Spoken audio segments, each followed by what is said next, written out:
So, what I want to just show you quickly how author, subject, and historical context have an impact. Okay. So, George Orwell, as you can see, like if I look at the author, okay, George Orwell is a writer with a purpose. He writes in a way that he doesn't try to decorate, he tries to intervene. It's like he's trying to correct you the whole time. Okay.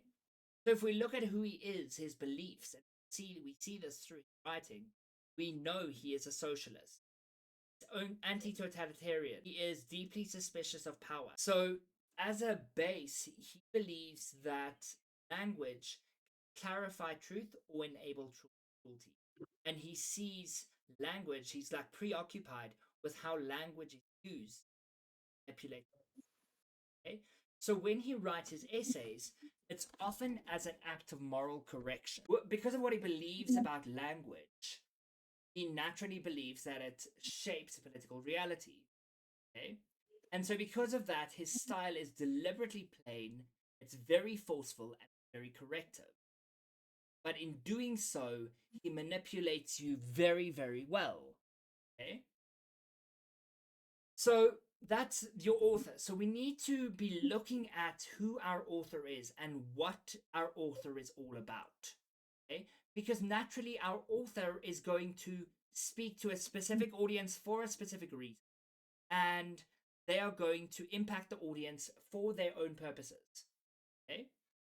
So, for instance, my purpose in teaching is for you to learn. One of the things I believe is that you need to be curious and you need to be asking questions and you argumentative if you want to be a well-rounded individual. Therefore, I will make you question things. I will likely manipulate you to become more argumentative. And so sometimes I might rage bait you to get you to be more argumentative so you pick a side. Okay? So if we look at the subject, we always need to be looking at our subject when we look at a text. This is not about grammar or style in isolation. Okay? That's not what the text is about. The text is about specifically how people are persuaded to accept the unacceptable. Okay? And he illustrates this through his piece. Okay? So we need to, when we look at a piece, we need to like come up with a one-liner. What is this piece actually about? Let's take it away from the title. Say, what is this piece actually about? What is it actually communicating? What is it? What is it trying to do? So the subject here is political manipulation, language. Okay. So the focuses is something that say, oh, this is a subject, abstraction, euphemism, vagueness, and habit. But those are topics within it. Those are not the main subject of the text. He basically talks about how political everything is, but we look at how he does this. He basically gives us examples, and he gives us very extreme examples, and these create moral clarity. Okay, so I said there's a lot of moral thinking here. Okay, his tone seems a little bit impatient, it seems critical, sometimes scathing. This shapes us and the way we read it. This is adjacent to the subject, but takes his language and he simplifies it to show us exactly what he wants, what he thinks is the best way to write. Okay, so we look at our author, we look at our subject, and we look at historical context. Okay, this was, it gives the date 1959 or something.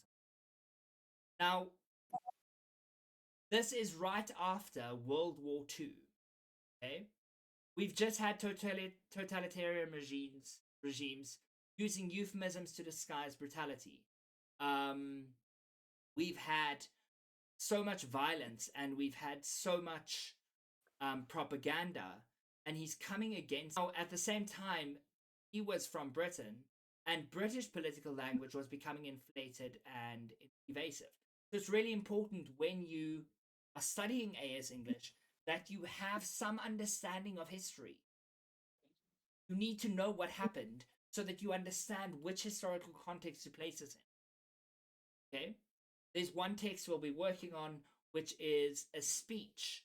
And if you don't understand the context of the speech, you're not going to understand. But that speech is used in exams. Understanding historical context shows us why he uses urgency rather than balance. It shows us why he uses moral framing rather than neutrality. And he's taking examples from real political horrors. And that understanding that allows us to analyze the piece better. Does that make sense?